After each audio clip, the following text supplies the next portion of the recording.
Hey there, it's your boy Foxy, back for more relationship stories. I finally dumped my girlfriend of 5 years after she forced me to open our relationship. Plus update. It feels very emasculating telling this, but here we go. Me 25 male and me ex-girlfriend 24 female have been together for 5 years, and everything was great until she got a new job. She quickly became friends with a girl at her job named Jessica. Jessica has an open relationship, and she somehow made my girlfriend interested in it, and every day my ex-girlfriend would tell me how great it would be for us, and how we would met other people, etc. I always told her how I felt, and how I didn't want to be with any other women, and that just the image in my head of her being with someone else would destroy me. Anyway, we had multiple conversations about it, until the beginning of this year when she gave me an ultimatum. She told me we either open our relationship, or we were done. I don't know what in the world I was thinking, but out of fear of losing her, I agreed. It didn't take long for her to find a casual partner. She went out with a not-so-close friend of mine. She slept at his mom's house, and apparently, he took her to work in the morning. I was so confused. I kept asking myself what I did wrong. When she came back to our house, I didn't want to talk to her and I avoided her every time I could. But at that point, I probably knew it was over. I lost all my attraction for her. I felt disgusted by her. It took me a couple of weeks to look her in the eye again. She went out with him a few more times in a period of 6 or 7 months. We no longer being intimate without a rubber on. And every single time, she would whine about how I wouldn't do it with her without protection, and how I was making her feel like a dirty woman. Anyway, about a month ago, I started going to the gym and I met a really nice girl, and we started talking. After a few weeks exchanging messages, we went out, and it finally hit me that I don't need to be in a toxic relationship, that I don't need to agree with everything she says just because she wants to. I was ready to finally get over with this mess. I waited her to get home from work, and I told her I wanted to break up, and told her to leave my house as soon as possible. To my surprise, she didn't freak out. She didn't even cry or try to manipulate me like she usually do. It's been 6 days now as I write this. I'm still waiting for the sadness to settle in, but I just feel released. It's finally over. I'm still pretty confused about all of this, and I just wanted to share it with someone. Now for the top advice before reading the update. It's been 6 days now as I write this. I'm still waiting for the sadness to settle in, but I just feel released. You already went through the stages of grief, looks like. Denial. She wanted an open relationship. You didn't. This is usually a relationship-ending conversation. Anger. You had multiple arguments and an ultimatum. Bargaining. You thought if you accept an open relationship, it would save your relationship. Depression. You saw her fooling around and couldn't look at her without disgust. You avoided her. Acceptance. You finally acknowledge your relation is toxic and over. You met a new girl. Don't think there is more sadness concerning your ex. I wish you the best. You deserve someone better. Hope the gym girl turns out to be everything you hope and deserve. Good luck. Originally, these stages refer to one's own feelings about dying, not grieving. It's still interesting to see how it can apply to all kinds of loss.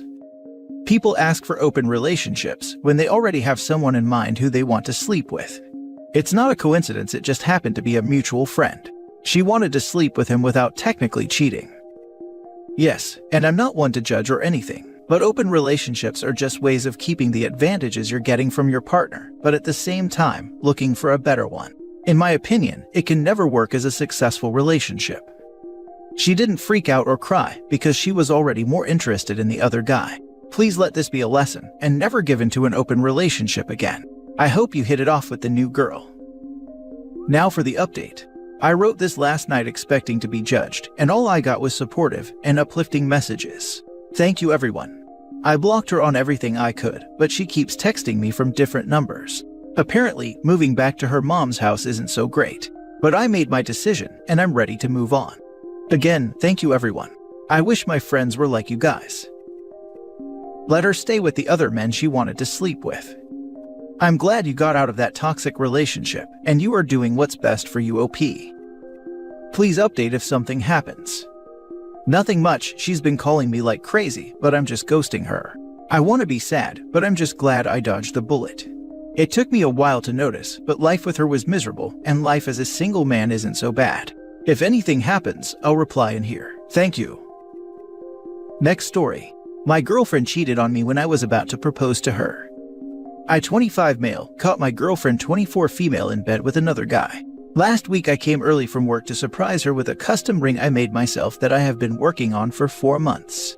Spent 2 months making a smartphone app just for us that includes all our memories together, all our pictures, our favorite songs, our favorite quotes, all our drawings, etc.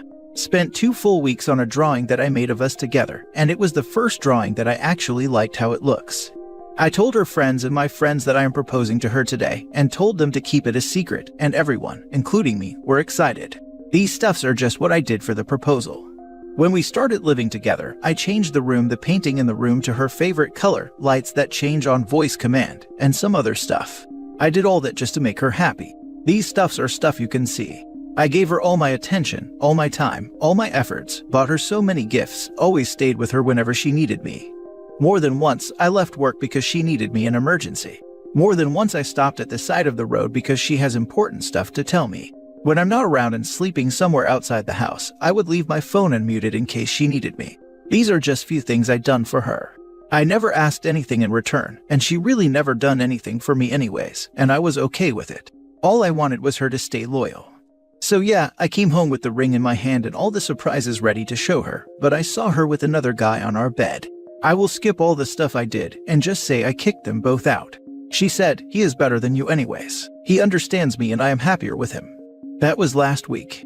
I barely ate anything this entire week and couldn't sleep for 2 days. Her friends stopped talking to her, and I am happy that I have people around me, but I still cry over her every day since it happened. I gave her the world, and all I wanted from her is to stay with me. I don't understand what I did wrong. I feel a little better now, but it still hurts me so much. I am planning to sell the house and look to live somewhere else so I can forget about her.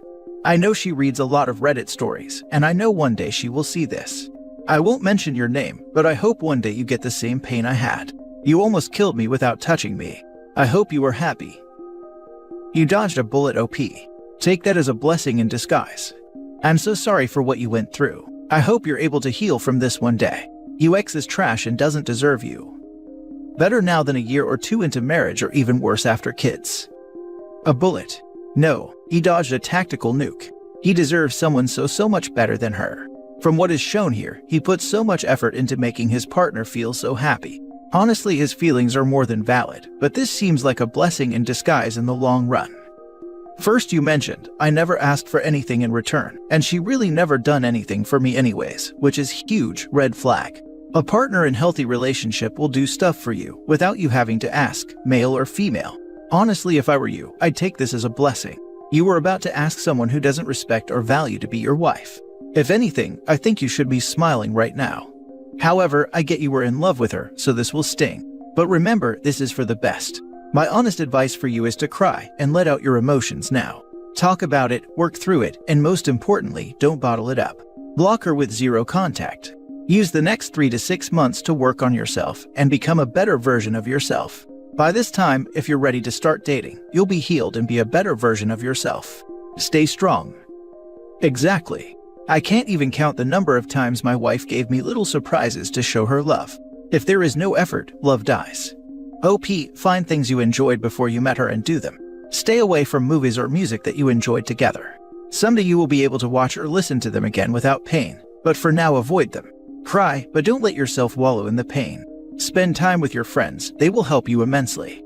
And last, remember that her actions are not a reflection on you. There is no excuse for cheating. Period. 100%. To me it sounds like OP gave and was the one in for 75% plus, and she was only in for 25% or less. This is just as much his fault as it is hers. He gave too much of himself away and sacrificed too much of his dignity for her to respect him anymore. It has to be 50-50, and if it isn't, you need to back off and let her come into you more, or you're just going to come across as too much and push her away into someone else's arms. Last story. I'm finally ready to leave my husband, but he can't understand why. My story is probably the opposite of anyone here, but for me, it made sense, even though it doesn't for my husband and the rest of the family. I needed to write somewhere to see if there is anybody out there who understands me, or am I, as anyone around me believes, going mental. I found this from a YouTuber. My husband cheated on me 5 years ago on a work trip. His colleague sent me the private tape she made. Apparently, they slept together. She used the tape to get him to start a relationship with her, and when he refused, she exposed him to me. I was in utter shock. This just couldn't happen to us. How could he do this to me when he said he loved me so much? I couldn't take the images out of my head. I was broken and paralyzed. I think because while the normal reaction should have been to yell and shout and leave him, I just went into a depression and was too weak to take actions. He asked for marriage counseling, and for 2 years I lived in this depressed trance, and I honestly don't remember thinking of anything but my husband and his affair, seeing the images she sent me whenever I closed my eyes. After a few months and with the therapist's recommendation, he tried to get intimate with me, but it just triggered my PTSD. I was so embarrassed to give him my body, when it wasn't enough for him. I felt so disgusting and ugly, and him touching me was so shameful. Like, why would he want something that wasn't enough? Something so disgusting. He tried to make me believe that I was beautiful and more than enough, and that it was him not me, and it was never about me not being enough. But for me it was all lies and a bunch of gibberish.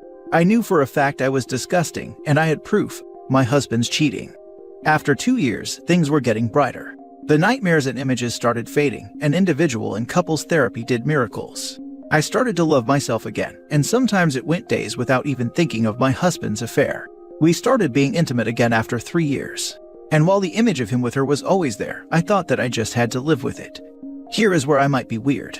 Now 5 years later, I'm fully happy, feel that I have gained back the control over my life, and I put that whole ordeal behind me. At the same time now, I feel that my marriage is over. My husband is in total disarray. Why now when we are finally happy again? When I'm back to be my old self and finally is over what he did. I even forgave him, I did. But I don't understand his confusion. For me, now I'm happy and strong again. I feel I want more. From myself, my life, and from the man I share my life with. I couldn't leave when I was too weak to think properly and without bias. I couldn't leave when I didn't have a free will, consumed by grief. Why can't he see that it was a healthy way of thinking, not making decisions while hurting? Am I wrong? I'm 35 now. I want to start a family.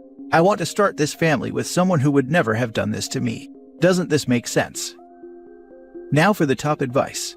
One of the greatest lines I've ever heard is, "It's not that I don't forgive you, I just know better now." You can never undo the damage created by cheating on someone. Even if you learn to live with it, the relationship is forever changed. This is not what you signed up for. Facing for better or worse assumes you are doing it as a couple. Cheating violates that contract. My ex-husband cheated on me and then lied about it multiple times even after I was sure. I decided that I was too in love and he was too perfect to have lied to me. Spoiler alert, he lied, and it shattered me, and we never got over it. I should have broken up with him, and instead we got engaged. In retrospect, we never got over it. It wasn't so much the act of putting his junk in somebody else, it was looking me dead in the face and telling me I was crazy for thinking that it was true. Agreed wholeheartedly. Found out my ex had been cheating on me with her ex before me for 2.5 years of our 3-year relationship. That kind of pain just messes with you bad. The insecurities and trust issues that form from it are some of the hardest things to get over. The last few months of our relationship after I had found out, and she cut contact with ex and convinced me to stay, and that we could fix it and work it out, all were agonizing, and I'm still a little messed up over it all years later. It did major damage to me too, and it's been years. I rarely think about him anymore, but something will trigger a memory, and I get really angry all over again for what he did to me, and how I had to start all over at 46. New town, new job, new house. I lost my dogs because I had to stay with people because I lost my house to him. There's a lot of crap that goes down with this kind of scenario. You're allowed to forgive him and find yourself again, and still not want to be married to him. He broke you down, you built yourself back up. This is exactly what I did. I'm sure everyone's definition of forgiveness can be different, but I'll say that when I became indifferent and focused more on what I wanted out of my life and future, I had no option but to leave. And because I made that decision, I'm now less than 2 weeks away from achieving my biggest dream for the past 6+ years. Yours is not an unusual story for those who choose to reconcile after infidelity, especially those with a remorseful spouse. At some point, you wake up and realize you want and need more. You've worked through your trauma and your grief, and you've emerged stronger and more capable, more in control of your desires and what you want from your life and a romantic partner. Those with unremorseful spouses struggle more because they're still trying to win the approval of someone who betrayed them. It's harder to get to a place of strength. Your decision makes sense to me. More importantly, it makes sense to you, and that's all that should matter. This makes me feel so much better about staying with my ex longer than I should have. I know myself. I know that if I hadn't stayed, I would have spent the rest of my life paralyzed by what ifs. It would have kept me in a funk longer. I'm on my way out of a funk with my ex. We didn't break up for anything crazy, distance BS. Things are going fine, and there's a real possibility we get back together. We spent the entire holiday together. But there's times lately, as the depression fades because I'm happier now that things are going well, that I stop for a minute and wonder if I even really care anymore. I do, but it's actually really scary that I even think about it.